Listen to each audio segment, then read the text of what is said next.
বিশ্বনাথৰ বৰপামত টুচু পৰব উদযাপন। অসমৰ আদিবাসীসকলৰ লোক সংস্কৃতিৰ উৎসৱ হৈছে টুচু পৰব।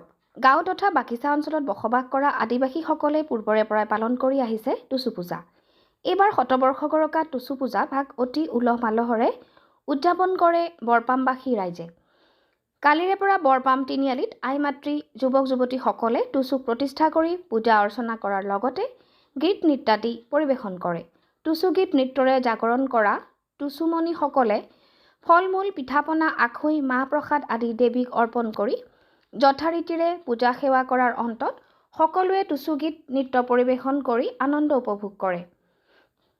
আনহাতে সুখ, সমৃদ্ধি, শান্তিৰ বাবে প্ৰতি ঘৰে ঘৰে টুচু ফুৰোৱা হয়। ঘৰৰ গৃহস্থই ধূপ দি বন্তি দি ভক্তি সহকাৰে বছৰটোৰ অপায় অমংগল দূৰ কৰিবৰ বাবে টুচু দেৱীৰ ওচৰত প্ৰাৰ্থনা জনায়। এইদৰে বৰপাম গাঁৱৰ ৰাইজে পালন কৰে খুব সুন্দৰকৈ টুচু পৰব। ভোগালী বিহুৰ টুচু পৰবৰ শুভেচ্ছা সদৌ অসমবাসী ৰাইজলৈ জ্ঞাপন কৰিলোঁ। এই টুচু পৰব বহু দিনৰ পৰা ধৰি শতবৰ্ষ অতিক্ৰম কৰি বৰ্তমানলৈকে এই বৰপাম গাঁৱত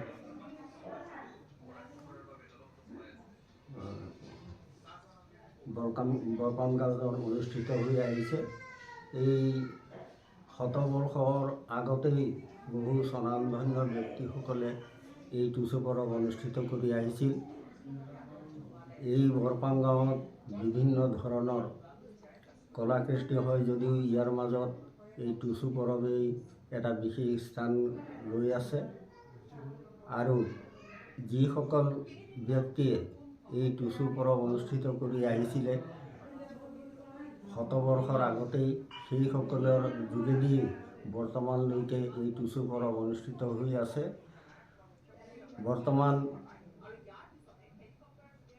বৰ্তমান যি টুচু পৰবৰ বাদ্যযন্ত্ৰ বা গীত মাতৰ অকণমান পৰিৱৰ্তিত অৱস্থালৈ আহিছে, তাক কিছু পৰিমাণে হ'লেও শুদ্ধ কৰি এই অনুষ্ঠানটিয়ে পৌৰাণিকত্ব বজাই ৰাখিয়েই বৰ্তমানলৈকে চলি আছে।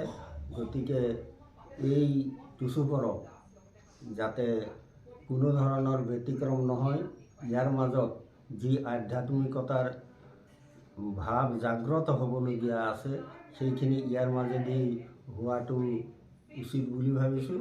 আৰু সেই অনুপাতেই যাতে এই টুচু পৰব অনুষ্ঠিত হৈ থাকে, মই তাকেই কামনা কৰি পুনৰ সদৌ অসমবাসী ৰাইজলৈ মই এই টুচু পৰবৰ শুভেচ্ছা জ্ঞাপন। বিশ্বনাথৰ পৰা ৰমেশ চন্দ্ৰ চৰেন, অমৃত নিউজ।